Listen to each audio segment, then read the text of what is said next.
Morning, नमस्कार, जय श्री राम, राधे राधे। कैसे हैं आप सब? उम्मीद करता हूँ एकदम बढ़िया होंगे। और आप तो चलो यार शुरू करते हैं आज की एक नई क्लास और एक नया टॉपिक, इंटेरोगेटिव सेंटेंसेस। तो सबसे पहले बात करते हैं कि अब तक हमने क्या क्या सीखा। अब तक हमने अफर्मेटिव सेंटेंस देखे।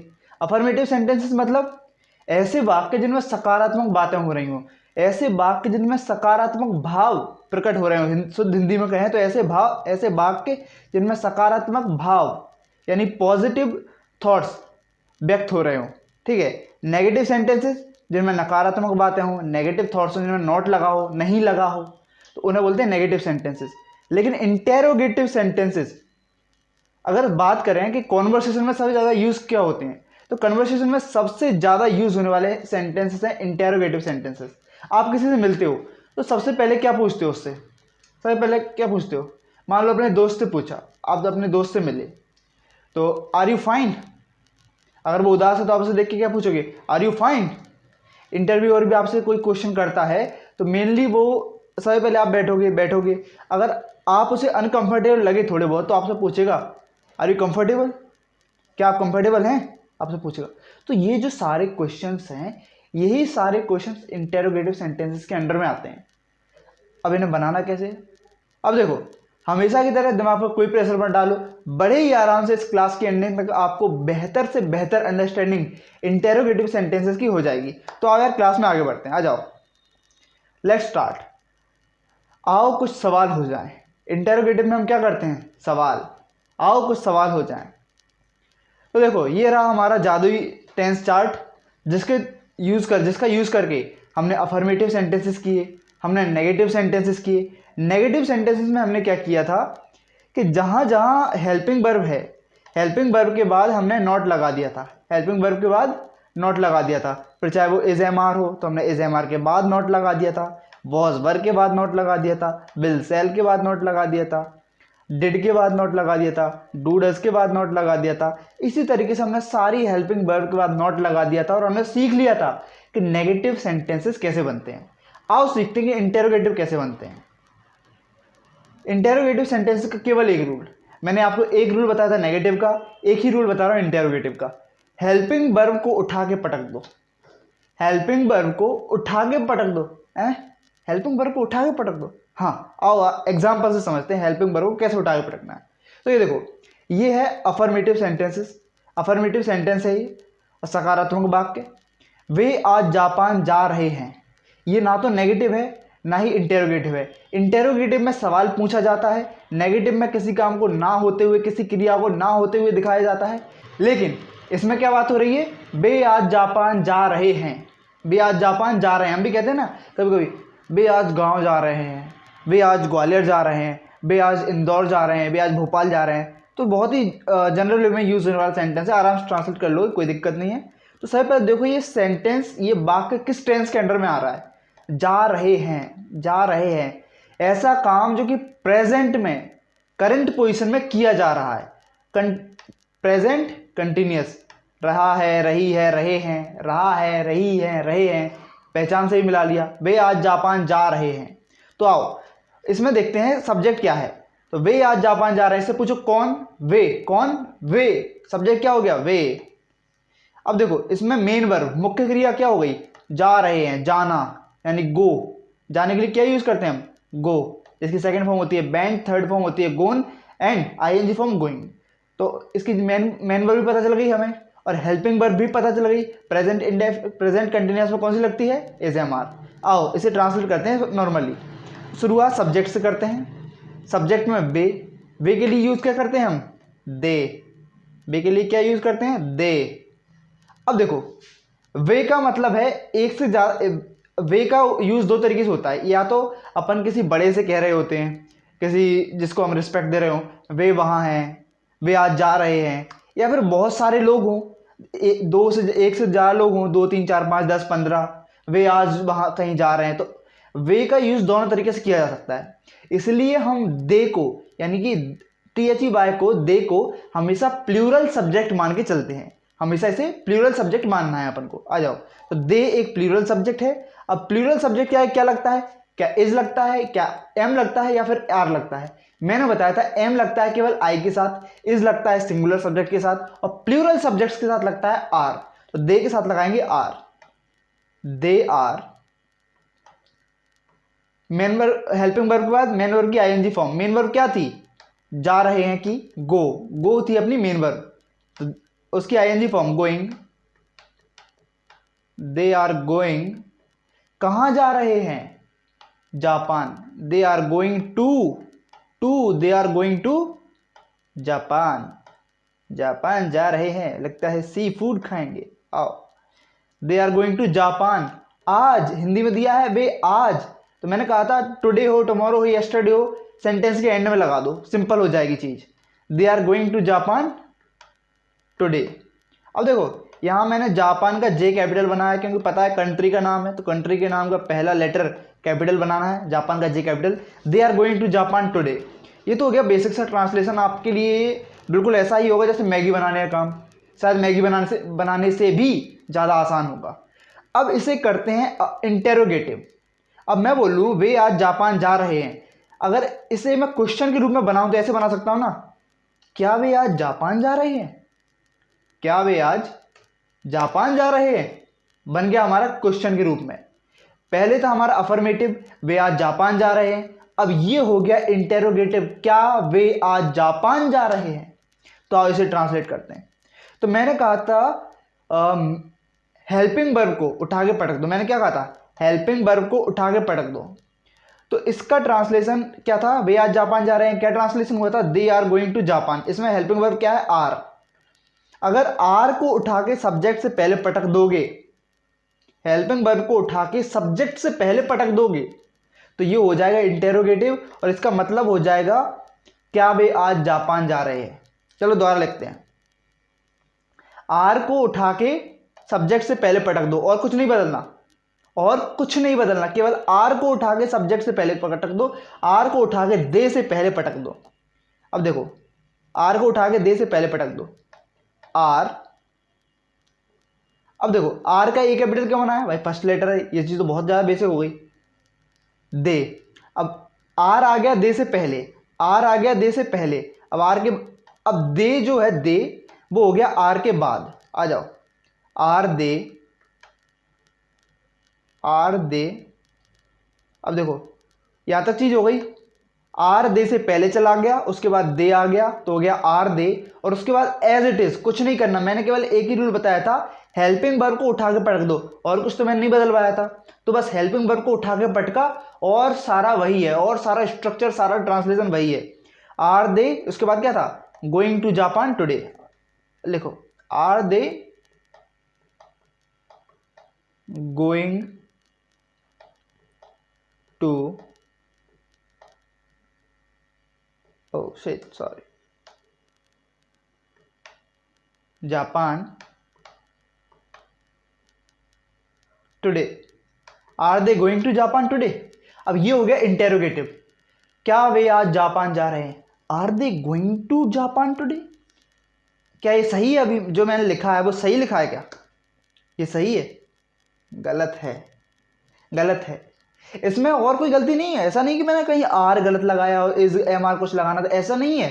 केवल एक ही गलती है कि इंटेरोगेटिव सेंटेंसेस में सवाल पूछा जा रहा है और हर सवाल के बाद क्वेश्चन मार्क लगाना बेहद इंपॉर्टेंट है, उसके बिना चीज गलत है अपनी। तो इंटेरोगेटिव सेंटेंस हम जब भी ट्रांसलेट करेंगे उसके बाद एक क्वेश्चन मार्क जरूर लगाएंगे। देखो हिंदी में भी यहां मैंने लगा के दिया है क्वेश्चन मार्क, तो कभी भी क्वेश्चन पूछा जाएगा तो क्वेश्चन के आगे क्वेश्चन मार्क जरूर लगाया जाएगा, फुल स्टॉप नहीं लगाएंगे, तभी वो सेंटेंस एकदम करेक्ट होगा। Are they going to Japan today एकदम करेक्ट है, क्या वे आज जापान जा रहे हैं, और उसके बाद क्वेश्चन मार्क लगा दिया, चीज एकदम बढ़िया हो गई। चलो एक और एग्जांपल देखते हैं, मैं आज अपने पापा की कार चलाऊंगा, मैं आज अपने पापा की कार चलाऊंगा। तो देखो ये तो है अफर्मेटिव सेंटेंस, इसमें सब्जेक्ट ढूंढो सबसे पहले, मैं आज अपने पापा की कार चलाऊंगा, कौन, मैं, तो मैं हो गया सब्जेक्ट। अब चलाऊंगा, गा गा चलाऊंगा, तो गा के लिए क्या हो गया, गा गी गे फ्यूचर इंडेफिनिट, गा गी गे फ्यूचर इंडेफिनिट, बहुत बढ़िया, बहुत स्पीड से अपन ने पता लगा लिया। अब देखो इसमें मेन वर्ब मुख्य क्रिया क्या हो रही है, चलाऊंगा, चलाना, चलाना, कार चलाना। अब कार चलाना, ट्रक चलाना, ये सब क्या होता है, ड्राइव। इसके लिए क्या यूज करते हैं अपन, ड्राइव, क्या यूज करते हैं, ड्राइव। आ जाओ, बहुत बढ़िया, मैं आज अपने पापा की कार चलाऊंगा। देखो अब शुरुआत करते हैं इसके ट्रांसलेशन की। सब्जेक्ट अफर्मेटिव है, इजी है, अपन ने किया है, सब्जेक्ट में आई। अब आई के बाद विल सेल, तो आई के साथ आता है सेल, आई सेल, आई सेल। अब मेन वर्ब की फर्स्ट फॉर्म, चलाऊंगा के लिए क्या, चलाना के लिए ड्राइव, आई सेल ड्राइव। और इसके बाद ऑब्जेक्ट, इसके बाद ऑब्जेक्ट, आई सेल ड्राइव। ऑब्जेक्ट क्या है, आज, तो आज को तो अपन लगाएंगे एंडिंग में, मैंने बताया टुडे टुमारो यस्टरडे एंडिंग में लगा देंगे अपन। अपने पापा की कार, अपने पापा की कार, माई फादर्स कार, मैं आज अपने पापा की कार चलाऊंगा, माई फादर्स कार लिखो, I shall drive my fathers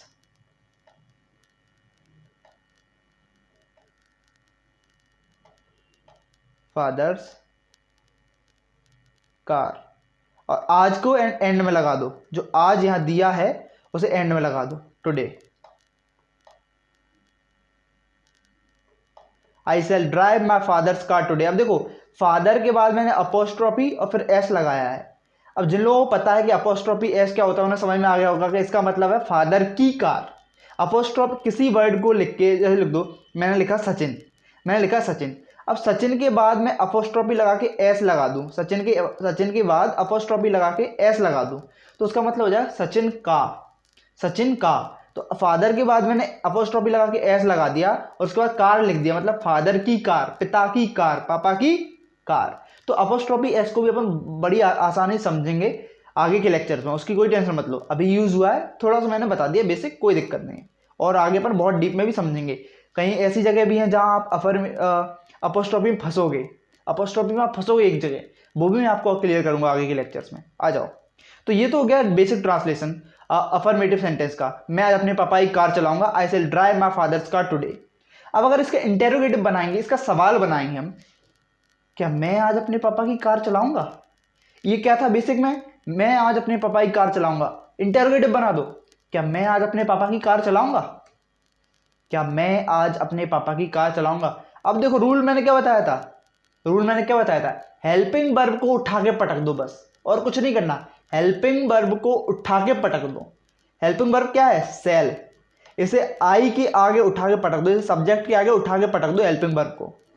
तो सेल को ले आओ आई के पहले, तो सेल को ले आओ आई के पहले, सेल, सेल के बाद क्या आ गया फिर आई, सेल आई, सेल आई हो गए। उसके बाद पूरा एज इट इज, जैसा का जैसा है वैसा ही, shall I drive my father's car today, shall I drive my father's car today, shall I drive my father's car today.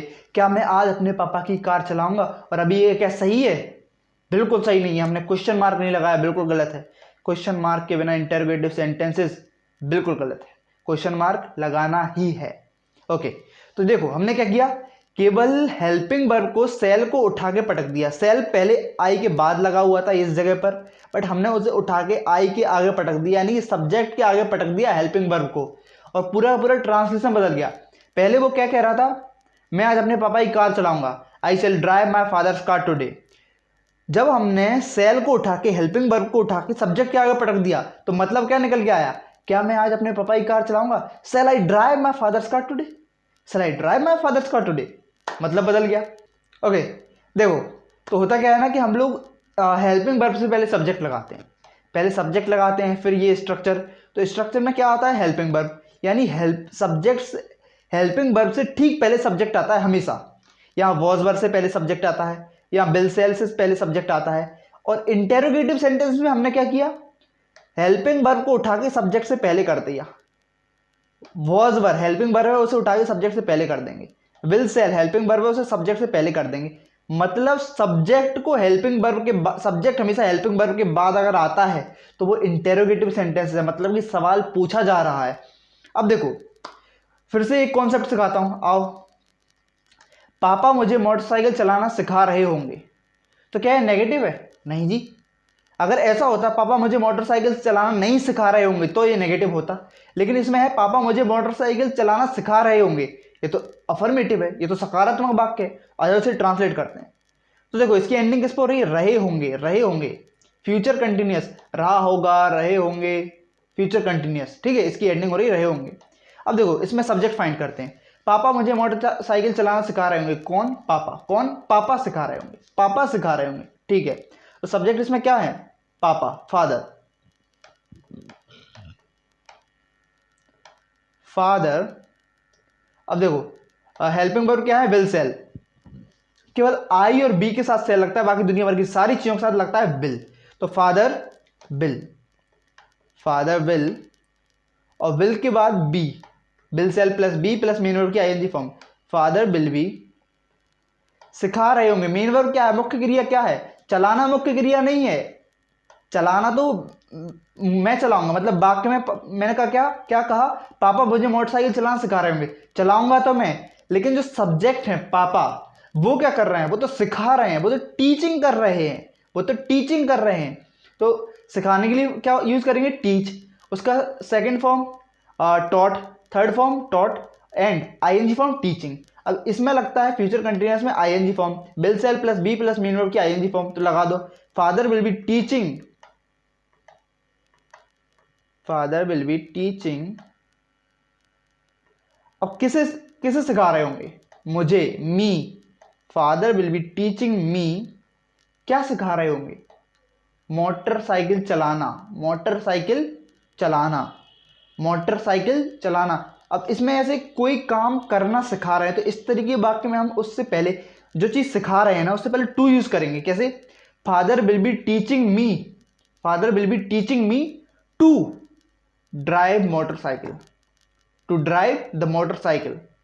क्या मैंने सही बोला, क्या मैंने सही बोला, बिल्कुल गलत बोला। कार चलाने का मतलब होता है ड्राइव, ड्राइव जो वर्ड है उसे केवल कार, ट्रक, ऐसी जो फोर व्हीलर्स होते हैं उनके लिए यूज किया जाता है।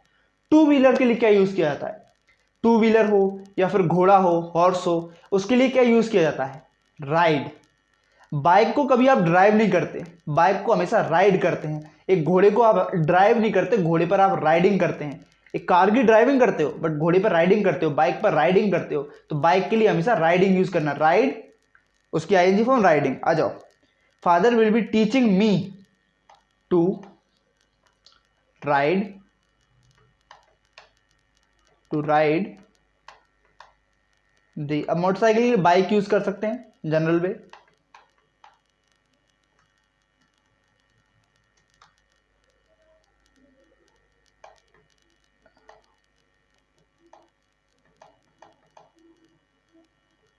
Father will be teaching me to ride the bike, पापा मुझे मोटरसाइकिल चलाना सिखा रहे होंगे।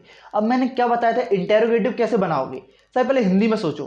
अगर मैंने ये बोला है पापा मुझे मोटरसाइकिल चलाना सिखा रहे होंगे, तो इसका क्वेश्चन कैसे बनाऊंगा, क्या पापा मुझे मोटरसाइकिल चलाना सिखा रहे होंगे, क्या पापा मुझे मोटरसाइकिल चलाना सिखा रहे होंगे, बन गया इंटेरोगेटिव। अब इसे इंग्लिश में ट्रांसलेट करने के लिए क्या करना है, तो इंग्लिश में ट्रांसलेट करने के लिए इसे ऐसा करो, एक प्लेट में थोड़ी सी इंगूर लो, सिंदूर, लाल सिंदूर जिसे बोलते हैं, उसमें एक पीला कपड़ा रखो, एक नारियल और एक 10 का सिक्का, और उसके बाद एक मंत्र का जाप करना है। ऐसा कुछ नहीं करना, अपन को क्या करना है, केवल हेल्पिंग वर्ब को उठा के सब्जेक्ट से पहले पटक दो, हेल्पिंग वर्ब को उठा के सब्जेक्ट से पहले पटक दो। हेल्पिंग वर्ब क्या थी, फादर बिल, केवल बिल। बी को हेल्पिंग वर्ब में कभी कंसीडर मत करना, बी स्ट्रक्चर का हिस्सा है लेकिन हेल्पिंग वर्ब कतई नहीं है। बी केवल स्ट्रक्चर का हिस्सा होती है, हेल्पिंग वर्ब नहीं होती। हेल्पिंग वर्ब केवल will, shall, has, have, was, were, ये सब चीजें होती हैं। बी, बिन या फिर सिंस वगैरह ये सब हेल्पिंग वर्ब में नहीं आती, ये स्ट्रक्चर का हिस्सा होती हैं। हेल्पिंग वर्ब केवल विल है यहाँ, और विल को उठा के अगर फादर, जो कि टेंस सेंटेंस के सब्जेक्ट हैं, तो फादर से पहले अगर विल लगा दिया तो इसका मतलब हो जाएगा क्या पापा मुझे मोटरसाइकिल चलाना सिखा रहे होंगे। आइए ट्रांसलेट करते हैं, बिल को उठा के सब्जेक्ट से पहले, फादर से पहले, हेल्पिंग वर्ब को उठाओ सब्जेक्ट से पहले पटक दो। आ जाओ, will will father be teaching, सब वैसा का वैसा, टीचिंग पे आ गए, me to ride the bike, teaching me to ride the bike. Will father be teaching me to ride the bike? क्या पापा मुझे मोटरसाइकिल चलाना सिखा रहे होंगे? तो कितना आसान है यार इंटरोगेटिव बनाना।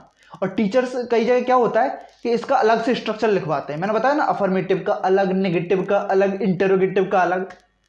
खत्म। फिर वही डायलॉग याद आ जाता है मेरे को उस टाइम पर, खत्म, टाटा, बाय बाय। जो हमने इंटरोगेटिव सेंटेंसेस पढ़े वो आपको एकदम बेहतरीन तरीके से आ गए होंगे, आपको उनकी एक बहुत अच्छी अंडरस्टैंडिंग मिल गई होगी।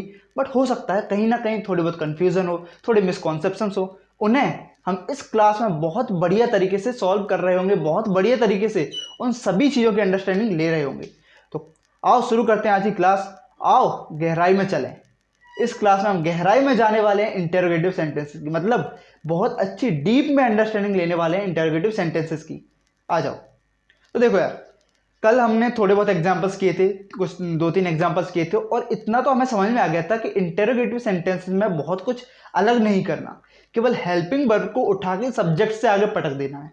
हेल्पिंग वर्ब को उठा के सब्जेक्ट से आगे पटक देना है, आगे पटक दो, आगे पटक दो। और मैंने बता भी दिया था कि वी, ये सब चीज़ें हेल्पिंग वर्ब में नहीं आती। हेल्पिंग वर्ब केवल will, shall, has, have, had, ये सब आते हैं। तो ये सब चीज़ें यार बहुत अच्छी तरीके से आपको समझ में आ गई होंगी और अच्छी तरीके से आपने अप्लाई भी कर ली होंगी। लेकिन अभी एक बार हम प्रैक्टिस कर लेते हैं। क्या हमें 12 के 12 टेंसेस में ये करना आ गया? क्या हमें 12 के 12 टेंसेस में ये करना आ गया? तो वो चीज़ हम एक बार ट्राई कर लेते हैं। आ जाओ साथ में मिलके करते हैं, साथ में मिलके कोशिश करते हैं कि इन 12 के 12 को ट्रांसलेट कर सकें। आओ तो चलो, सबसे पहले ये अपना अफर्मेटिव सेंटेंस, बहुत ही साधारण सा वाक्य, बहुत ही सिंपल सा सेंटेंस जिसमें कुछ नहीं है, बिल्कुल मैगी खाने के जितना आसान है। वे उनके बच्चों को पीटते हैं। वे उनके बच्चों को पीटते हैं। कौन? वे। कौन? वे। सब्जेक्ट क्या है? वे। आ जाओ, बहुत बढ़िया, सब्जेक्ट है वे। वे उनके बच्चों को पीटते हैं, सब्जेक्ट हो गया वे। पीटते हैं, ते हैं, प्रेजेंट इंडेफिनिट। ता है, ती है, ते हैं, प्रेजेंट इंडेफिनिट। आ जाओ, अभी इसमें मेन वर्ब, मुख्य क्रिया क्या है? पीटते, पीटना। सब्जेक्ट जो काम कर रहा है वही मेन वर्ब है। तो सब्जेक्ट क्या कर रहा है? पीट रहा है सब्जेक्ट अपने बच्चों को। वे अपने बच्चों को पीटते हैं। तो पीटने के लिए क्या यूज करते हैं? BEAT, beat. बीट का मतलब होता है पीटना, जिसकी सेकंड फॉर्म होती है बीट, थर्ड फॉर्म होती है बीटन, और ING फॉर्म बीटिंग। आ जाओ, बहुत सिंपल, ठीक है। वे उनके बच्चों को पीटते हैं। तो सब्जेक्ट सबसे पहले लिखो, ट्रांसलेशन करते हैं इंग्लिश में। दे, अब प्लूरल सब्जेक्ट है तो प्लूरल सब्जेक्ट के बाद मेन वर्ब की फर्स्ट फॉर्म और उसके बाद ऑब्जेक्ट। तो मेन वर्ब की first form beat, they beat. किसे मारते हैं, किसे पीटते हैं? उनके बच्चों को। दे बीट, उनके बच्चे, देयर। उनके के मतलब, उनके के लिए हमने क्या यूज किया? Their. They beat their children.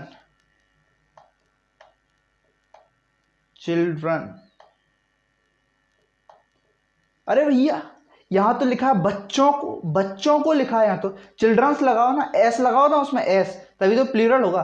तो मैंने ये बात अच्छे से क्लियर कर दी थी कि चिल्ड्रन अपने आप में एक प्लूरल वर्ड है। चिल्ड्रन अपने आप में एक प्लूरल चीज है। इसका सिंगुलर फॉर्म होता है चाइल्ड। चाइल्ड का मतलब एक बच्चा, चिल्ड्रन का मतलब एक से ज्यादा बच्चे। चाइल्ड का मतलब बच्चा, चिल्ड्रन का मतलब बच्चे। चिल्ड्रन में कभी ऐसा नहीं लगता, ठीक है। ये बात अच्छे समझ में आ गई। तो हमने इसे ट्रांसलेट कर लिया। वे उनके बच्चों को पीटते हैं। They beat their children. They beat their children. तो आओ इसे अब इंटरोगेटिव में बदलते हैं। वे अपने बच्चों को पीटते हैं। क्या वे अपने बच्चों को पीटते हैं? क्या वे अपने बच्चों को पीटते हैं? अरे ओ सांभा, क्या वे अपने बच्चों को पीटते हैं? नहीं सरदार, वे तो अच्छे लोग हैं।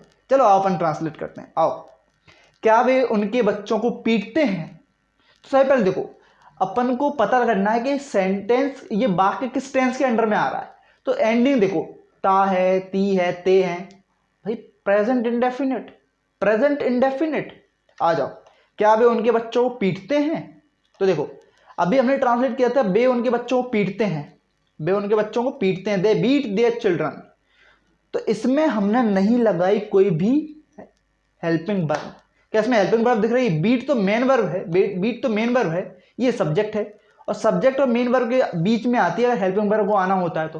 लेकिन इसमें तो हेल्पिंग वर्ब है ही नहीं जी, इसमें तो हेल्पिंग वर्ब है ही नहीं।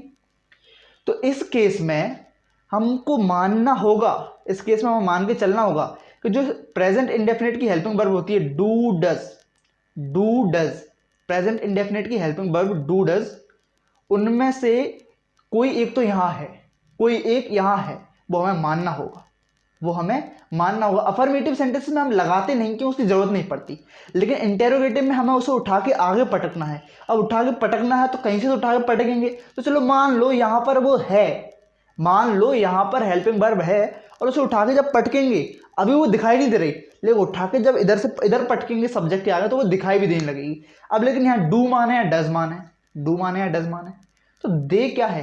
प्लूरल सब्जेक्ट, और प्लूरल के लिए लगता है डू, डज तो सिंगुलर के लिए लगता है। तो मान के चल लो कि यहां पर लगा है डू।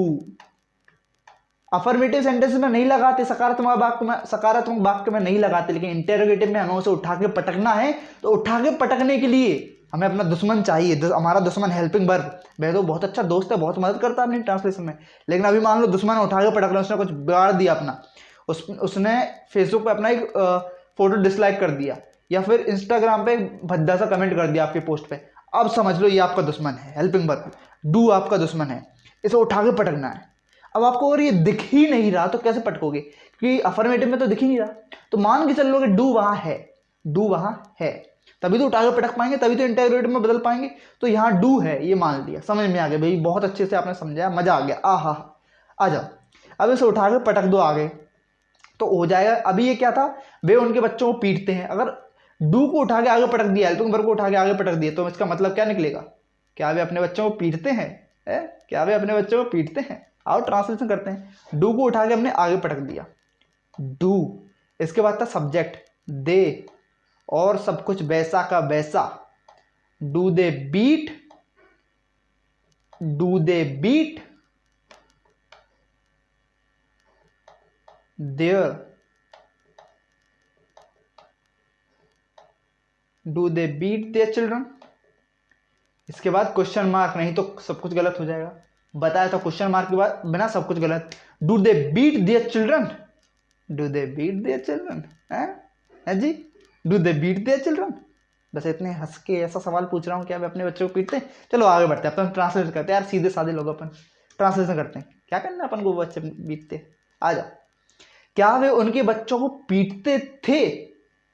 अब इसमें देखो, इसमें एक बढ़िया चीज आपको सिखाने वाला, ध्यान से समझना। अब जरा कॉन्सेंट्रेट हो जाओ। क्या वे अपने बच्चों को पीटते थे? तो सबसे पहले यहां मान लो क्या को भूल जाओ, मत सोचो कि यहाँ क्या है, भूल जाओ इसे, भूल जाओ, बड़बक बड़बक ऐसे बोलते हैं ना, बड़बक, भूल जाओ इसे। क्या मान लो क्या तो यहाँ है ही नहीं, क्या तो यहाँ है ही नहीं, केवल इतना सेंटेंस यहाँ लिखा है, वे अपने बच्चों को पीटते थे। तो पीटते थे, इसका ट्रांसलेशन आप क्या करोगे? ते थे, पास्ट इंडेफिनिट। आ जाओ, वे उनके बच्चों को पीटते थे, सब्जेक्ट लिखा पहले दे, अब सब्जेक्ट के बाद मेन वर्ब की सेकंड फॉर्म और object, subject plus main verb की सेकंड फॉर्म प्लस ऑब्जेक्ट। लेकिन मैंने बता दिया पास्ट इंडेफिनिट में दो तरह के स्ट्रक्चर बन सकते हैं, एक तो मेन वर्ब का सेकंड फॉर्म ले लो अकेला, एक डिड प्लस फर्स्ट फॉर्म ले लो। तो जब आप इंटेरोगेटिव बना रहे हो, तो मन में आपको लेके चलना है कि अभी जब मैं इंटेरोगेटिव बनाने की ओर बढ़ रहा हूं, मुझे इंटेरोगेटिव बनाना, आपको पता है कि इसके आगे क्या लगा है, फिलहाल हमने उसे इग्नोर किया है, लेकिन हमें पता है कि वो क्या तो वहां है ना, ओवरऑल हमें बनाना तो इंटेरोगेटिव है। तो इंटेरोगेटिव के लिए हमें हेल्पिंग वर्ब उठा के पटकनी है, और पहले वाले स्ट्रक्चर का यूज किया तो हेल्पिंग वर्ब मिलेगी ही नहीं। तो सेकंड वाला subject plus did plus main verb की फर्स्ट फॉर्म प्लस ऑब्जेक्ट, इसका यूज करेंगे तो हमें डिड मिल जाएगा, जिसे उठा के हम आगे पटक देंगे, डिड को उठा के आगे पटक देंगे, और फिर इसका मतलब हो जाएगा क्या वे उनके बच्चों को पीटते थे। अगर डिड सब्जेक्ट के इधर है तो उसका मतलब हो जाएगा वे अपने बच्चों को पीटते थे, डिड को उठा के सब्जेक्ट के आगे पटक दिया, इसका मतलब हो जाएगा क्या वे अपने बच्चों को पीटते थे। हाँ, बनाना क्या है, क्या वे अपने बच्चों को पीटते थे, क्या वे अपने बच्चों को पीटते थे। अब देखो यार, कुछ सोच रहे होंगे यार ट्रांसलेशन इतना मुश्किल है क्या? मुश्किल नहीं है भाई, ये चीजें बहुत आप स्पीड से करोगे, बहुत स्पीड से करोगे, बट एक बार थॉट प्रोसेस सीख लो कि सोचना कैसे है। थॉट प्रोसेस सीख लो। अभी हम इनिशियल स्टेज पे हैं, आराम से सीखो। थॉट प्रोसेस सीखना है कि अगर सोचते कैसे हैं, ऐसे सोचो। दे, अब देखो अपन को बनाना है इसका क्या है, इंटरोगेटिव। तो मान लो यहाँ डिड लिखा हुआ है, मान लो डिड हमने लिख दिया, ये स्ट्रक्चर हमने फॉलो किया, पर डिड को बड़े आसानी लिख दो क्योंकि डिड को हमें उठा के पटकना है। अभी ना बनाएंगे दे डिड, पीट, मेन वर्ब क्या था, पीटना, beat, they did beat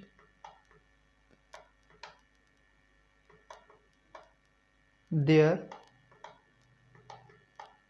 children. अब देखो अभी ना ये चीज बिल्कुल गलत है। अगर हम डिड को आगे ना पटकें और इतना ही रहने दें, they did beat their children, तो ये सही नहीं है, सही नहीं है। अफर्मेटिव में हम डिड वाला स्ट्रक्चर फॉलो नहीं करते, हम मेन वर्ब सेकंड वाला स्ट्रक्चर फॉलो करते हैं। They beat their children, did आएगा ही नहीं, क्योंकि बीट की सेकंड फॉर्म भी बीट ही होती है, इसलिए मैं बोल रहा हूं they beat their children. They subject, beat main verb की second form, their children object.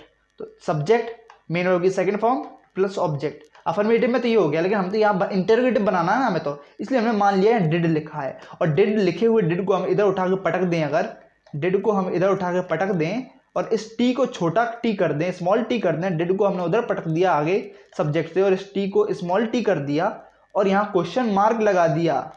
क्या किया हमने, ओवरऑल हमने क्या किया, हेल्पिंग वर्ब को उठा के दे से आगे पटक दिया डिड को। तो ये हो गया did they beat their children और क्वेश्चन मार्क। क्या वे उनके बच्चों को पीटते थे? यार कितना आसान हो गया, बहुत मजा आया। आओ फ्यूचर में चलते हैं। अभी क्या वे उनके बच्चों को पीटेंगे? तो अब थॉट प्रोसेस आपको समझ में आ गई है कि सब्जेक्ट को हेल्पिंग वर्ब के बाद लिखना है, हेल्पिंग वर्ब को उठा के सब्जेक्ट से पहले पटक देना है। तो देखो क्या वे उनके बच्चों को पीटेंगे, तो ये हो गया फ्यूचर इंडेफिनिट का। आ जाओ, subject plus will shall plus main verb की first form plus object, subject plus will shall plus main verb की फर्स्ट फॉर्म प्लस ऑब्जेक्ट। तो सब्जेक्ट हमारा है वे, दे, सब्जेक्ट हमारा क्या है, बे, जिसे इंग्लिश में बोलते हैं दे। तो आओ सब्जेक्ट से पहले क्या लगाना है, विल सेल, सब्जेक्ट से पहले हेल्पिंग वर्ब। अब क्या हर बार अपन उठा उठा के पटकेंगे? इस बार मान लो कि हाँ पहले ही पटक दिया, इस बार मान लो पहले ही पटक दिया। तो दे के लिए क्या लगता है, विल या सेल? सेल तो केवल आई और बी के साथ लगता है, बाकी सब चीजों के साथ विल लगता है। लगा दो विल, विल, इसके बाद सब्जेक्ट, हेल्पिंग वर्ब के बाद सब्जेक्ट, क्योंकि हमने सब्जेक्ट को आगे नहीं खिसकाया, हमने एक तरह से हेल्पिंग वर्ब को उठा के इधर पटक दिया, तो सब्जेक्ट अपने आप सेकंड नंबर पर पहुंच गया, विल दे। और उसके बाद सब कुछ वैसा ही, will shall plus main verb की फर्स्ट फॉर्म, विल यहां आ गया, इसके बाद सब्जेक्ट आ गया, अब मेन वर्ब की first form beat, will they beat, इसके बाद object, will they beat their children, will they beat their children, क्या वे उनके बच्चों को पीटेंगे? और क्वेश्चन मार्क, बिना क्वेश्चन मार्क की चीज गलत हो जाती। इस बार कितनी स्पीड से किया, ऐसे ही स्पीड बढ़ती जाएगी अपनी। थॉट प्रोसेस सीखा था पिछली बार तो हमने। आओ अगला करते हैं, क्या वे उनके बच्चों को पीट रहे हैं? प्रेजेंट कंटिन्यूअस, रहा है, रही है, क्या? अब ये चीज तो आपको बड़ी आसानी समझ में आने लगी। क्या वे उनके बच्चों को पीट रहे हैं? Present continuous. आ जाओ ट्रांसलेट करते हैं, subject plus is am are plus main verb की आईएनजी फॉर्म प्लस ऑब्जेक्ट। तो मेन इज एम आर को सब्जेक्ट से पहले पटकना है, इज एम आर को सब्जेक्ट से पहले पटकना है। सब्जेक्ट क्या है, वे, दे, दे के लिए क्या लगेगा, आर, क्योंकि प्लूरल है तो आर पहले लगा दो, आर, इसके बाद सब्जेक्ट दे, इसके बाद मेन वर्ब की आईएनजी फॉर्म, बीट की ING form beating, are they beating, इसके बाद ऑब्जेक्ट देयर चिल्ड्रन। अब राइटिंग मत जाओ, फिर से कह रहा हूं राइटिंग मत जाओ, ठीक है। Are they beating their children, are they beating their children, क्या वे उनके बच्चों को पीट रहे? कितनी आसानी से अपने ट्रांसलेट कर लिया। अगला देखते हैं, क्या वे उनके बच्चों को पीट रहे थे? रहे थे, रहे थे, पास्ट कंटिन्यूअस, रहा था, रही थी, रहे थे। क्या वे उनके बच्चों को पीट रहे थे? Subject plus was verb plus main verb की ING form plus object, was verb को उठा के सब्जेक्ट से पहले पटक दो। अब सब्जेक्ट क्या है, वे, यानी कि दे, तो दे के लिए वॉज लगेगा, वर लगेगा, बर सारी प्लूरल चीजों के साथ बर, सिंगुलर चीजों के साथ वॉज लगा दो, दे के लिए वर, वर दे, इसके बाद मेन वर्ब की आईएनजी फॉर्म वर दे बीटिंग, इसके बाद object there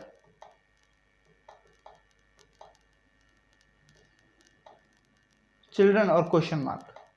were they beating their children, क्या वे उनके बच्चों को पीट रहे थे, क्या वे उनके बच्चों को पीट रहे थे। वर दे बीटिंग देयर चिल्ड्रन, है सच में, अरे वो चलो आगे देखते हैं अपन तो। क्या वे उनके बच्चों को पीट रहे होंगे, क्या वे उनके बच्चों को पीट रहे होंगे, फ्यूचर कंटिन्यूस रहे होंगे, फ्यूचर कंटिन्यूस, क्या वे उनके बच्चों को पीट रहे होंगे। तो देखो subject plus will shall plus be plus main verb की आईएनजी फॉर्म प्लस ऑब्जेक्ट, तो बिल सेल को उठा के सब्जेक्ट से पहले पटक दो। सब्जेक्ट है अपना दे, तो मतलब बे के लिए क्या यूज करेंगे, दे, तो दे के साथ बिल लगेगा सेल लगेगा, सबको पता है बिल लगेगा, बिल, इसके बाद सब्जेक्ट दे, इसके बाद ये तो हो ही गया अपना will shall, be plus main verb की ING form, will they be, main verb की आईएनजी फॉर्म, बीट की आईएनजी फॉर्म, मेन वर्ब क्या है पीटना, पीटने के लिए beat, will they be beating, object ई पहले आता आई बाद में आता देयर में, ठीक है, will they be beating their children और question mark. Will they be beating their children, will they be beating their children, क्या वे उनके बच्चों को पीट रहे होंगे। बहुत आसानी से ट्रांसलेट कर लिया। परफेक्ट की तरफ बढ़ते हैं, प्रेजेंट परफेक्ट की तरफ। क्या वे उनके बच्चों को पीट चुके हैं, चुके हैं, चुके हैं, प्रेजेंट परफेक्ट, बहुत अच्छे समझ में आ गया, ठीक है भैया। सब्जेक्ट प्लस हैज है प्लस मीन वर्ब की third form plus object, subject plus has है प्लस मीन वर्ब की third form plus object, has है को उठा के सब्जेक्ट से पहले पटक देना। सब्जेक्ट है अपना दे, तो दे के लिए हैव लगेगा, हैज लगेगा, हैव लगेगा, क्यों लगेगा, क्योंकि हैज लगता है सिंगुलर सब्जेक्ट के साथ और प्लूरल सब्जेक्ट्स के साथ लगता है हैव, तो दे एक प्लूरल सब्जेक्ट है, दे के साथ लगेगा हैव और सब्जेक्ट से पहले हैव आना है क्योंकि सेंटेंस इंटेरोगेटिव है। क्या वे अपने बच्चों को पीट चुके हैं, हैव दे, मेन वर्ब की थर्ड फॉर्म, बीट की थर्ड फॉर्म, बीट की first form beat, second form beat, third form beaten, have they beaten, BEATEN, beaten, have they beaten, उसके बाद object their children, have they beaten their children, क्या वे उनके बच्चों को पीट चुके हैं, have they beaten their children, question mark, हो गया translation.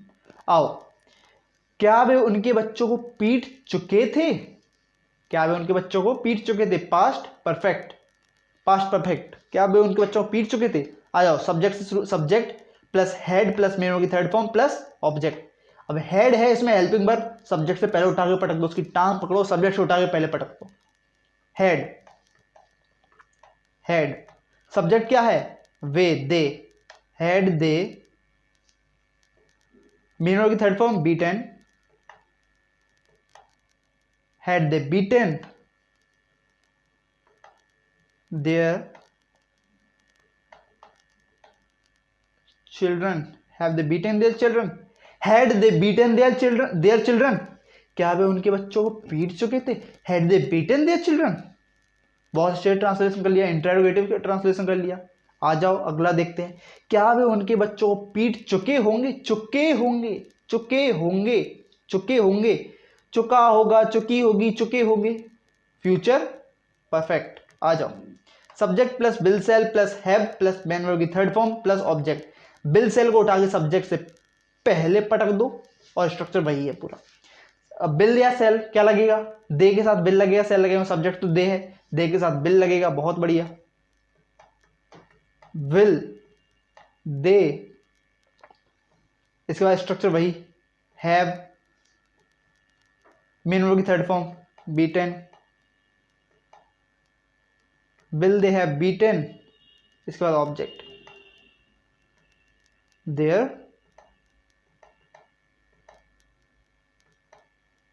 Children, question mark, question mark लग जा भाई। हाँ, क्या वे उनके बच्चों को पीट चुके होंगे, will they have beaten their children, will they have beaten their children, क्या वे उनके बच्चों को पीट चुके होंगे। क्या बात है यार, बढ़िया, मजे मजे में आपने ट्रांसलेट कर लिया। अगला देखते हैं। अब ये आ गया प्रेजेंट परफेक्ट कंटिन्यूअस, जिसमें आप फंसते हो, जिनमें फॉर सेंस के लिए आप फंस जाते हो, फॉर सेंस के लिए, उन्हीं को करते हैं यार इंटरोगेटिव। अब उनका इंटरोगेटिव बनाते हैं, आ जाओ। Present perfect continuous, subject plus has have plus been plus main verb की ING form plus since for plus time plus object. अरे भैया ये तो हमें अच्छे से याद है। इंटरोगेटिव को बताओ, आ जाओ। तो इंटरोगेटिव में इसमें हेल्पिंग वर्ब क्या है, केवल has have, B double E N been, वो हेल्पिंग वर्ब का हिस्सा नहीं है, वो स्ट्रक्चर का हिस्सा है। हेल्पिंग वर्ब केवल हैज हैव है, तो इसे पटक दो सब्जेक्ट से पहले, हैज हैव को। तो सब्जेक्ट है बे, दे, तो दे के लिए क्या आता है, हैव, क्यों प्लूरल है। Have they, have they been, main verb की आईएनजी फॉर्म, मेन वर्ब है बीट, बीट की ING form beating, have they been beating. इसके बाद किसे पीट रहे हैं, उनके बच्चों को। ऑब्जेक्ट क्या है, उनके बच्चे, have they been beating their children, क्या वे सुबह से उनके बच्चों को पीट रहे हैं, क्या वे सुबह से उनके बच्चों को पीट रहे हैं। सुबह मॉर्निंग, एक टाइम का एक पॉइंट है मॉर्निंग, टाइम ड्यूरेशन नहीं है मॉर्निंग। 4 दिन 4 घंटे, 2 दिन 2 घंटे टाइम ड्यूरेशन है। सुबह शाम दिन रात, तो टाइम के भाई एक पॉइंट है, और पॉइंट के लिए क्या यूज करते हैं, since. Have they been beating their children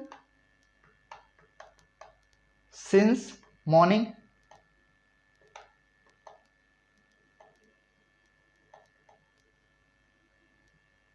question mark. Have they been beating their children since morning. Have they been beating their children since morning, क्या वे सुबह से अपने बच्चों को, क्या वे सुबह से उनके बच्चों को पीट रहे हैं, क्या वे सुबह से उनके बच्चों को पीट रहे हैं। Have they been beating their children since morning, क्या किया अपन ने, हैव की टांग पकड़ी और उसे सब्जेक्ट दे से आगे पटक दिया और बन गया इंटेरोगेटिव। मजा आ गया। चलो आगे बढ़ते हैं। क्या वे सुबह से उनके बच्चों को पीट रहे थे, सबसे पहले भाई यार सब्जेक्ट से पहले पटक देंगे इसमें हेड को। अब बहुत ही बेसिक चीज हो गई है तो आपके लिए, सब्जेक्ट से पहले पटक दो हेड को, क्योंकि देखो रहे थे और सुबह यानी टाइम भी दिया और रहे थे से एंडिंग हो रही है, पास्ट परफेक्ट कंटिन्यूअस। आ जाओ। क्या वे सुबह से उनके बच्चों को पीट रहे थे, हेड को पहले ले आओ सब्जेक्ट से, हेड। अब सब्जेक्ट क्या है, दे। भैया बार बार क्यों सब्जेक्ट पूछ रहे हो, पिछले 10 तो बना चुके हैं, अब तो थोड़े एंडिंग के चल रहे हैं। हाँ भाई वही हेड दे, उसके बाद सब कुछ वैसा ही, बिन प्लस मेन वर्ब की ING form, had they been, main verb की ING form beating, have they been beating. इसी के बाद कैसे पीट रहे हैं, ऑब्जेक्ट देयर चिल्ड्रन। सुबह से, सुबह एक टाइम का पॉइंट है, सिंस आएगा, दिया है ना यहाँ सिंस फॉर प्लस टाइम, तो टाइम तो सुबह हो जाएगा सिंस मॉर्निंग, और सिंस इसलिए आएगा टाइम का एक पॉइंट है, since morning.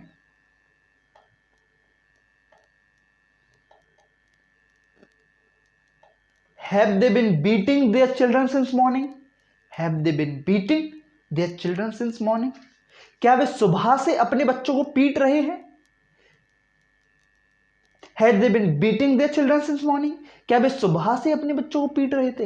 Had they been beating their children since morning, हैं, क्या वे सुबह से अपने बच्चों को पीट रहे थे। जी हाँ, सुबह से पीट रहे थे शायद। आओ ये भी ट्रांसलेट हो गया। आखिरी, क्या वे सुबह से उनके बच्चों को पीट रहे होंगे, क्या वे सुबह से उनके बच्चों को पीट रहे होंगे। तो देखो रहे होंगे और सुबह से रहे होंगे, और टाइम भी दिया है, रहा होगा, रही होगी, प्लस समय भी दिया है, तो ये हो गया future perfect continuous. Subject plus will shall plus have been plus main verb की ING form plus since for time, और ऑब्जेक्ट भी आ जाएगा उसके बीच में। आ जाओ। क्या वे सुबह से उनके बच्चों को पीट रहे होंगे, तो विल सेल में से कुछ एक सब्जेक्ट के पहले आ जाएगा। अब दे के साथ आता है विल, क्योंकि सेल तो केवल आई और वी के साथ आता है, दे के साथ आ जाएगा बिल दे, इसके बाद स्ट्रक्चर वैसा का वैसा, will they have been, main verb की ING form beating, will they have been beating, इसका किसे पीट रहे हैं, ऑब्जेक्ट क्या है, their children, there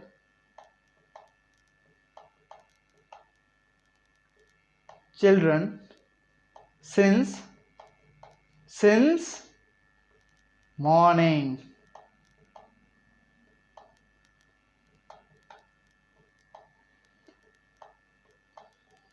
Since morning. Will they have been beating their children since morning? Will they have beating their children since morning? क्या वे सुबह से उनके बच्चों को पीट रहे हैं, क्या वे सुबह से उनके बच्चों को पीट रहे होंगे। Will they have been beating their children since morning? बहुत आसानी से आपने ट्रांसलेशन कर लिया और बहुत आसानी से आपने पूरे के पूरे इंटेरोगेटिव सेंटेंसेस को ट्रांसलेट करना सीख लिया। आपने पूरी डीप अंडरस्टैंडिंग इंटेरोगेटिव सेंटेंसेस की ले ली है और अब लगभग टेंसेस आपके पूरी तरीके से खत्म हो चुके हैं। बस अब अगली क्लास में आपको WH वर्ड और हु वगैरह ये सब जो बेसिक चीज़ें रह जाती हैं क्वेश्चन मेकिंग की, ये सब आपको अगली क्लास में सिखा दी जाएंगी, ठीक है। इसके बाद हम चलेंगे पैसिव वॉइस की तरफ। पैसिव वॉइस बहुत इंपॉर्टेंट है, उन्हें भी बढ़िया तरीके से करेंगे। बस एक क्लास और जो WH वर्ड को हम देंगे, उसके बाद पैसिव वॉइस की तरफ बढ़ जाएंगे और बहुत ही आसानी से हम इस कोर्स के एंडिंग तक इंग्लिश बोलेंगे। ये यार जो शुरू की चीज़ें खत्म हो जाएं, बस बेसिक चीज़ें, पैसिव वॉइस हुआ, नरेशंस हुए, ये कुछ ही 2 हफ्ते लगेंगे पूरे में। पहला हफ्ता होने वाला है पूरा, फिर दूसरा हफ्ता, उसके बाद जो प्रैक्टिस होगी ना, उसमें आप लोग एकदम मास्टरी कर जाओगे इंग्लिश में। आज के लिए इतना ही, मिलते हैं अगली क्लास में। जय Shri Ram, thanks for watching.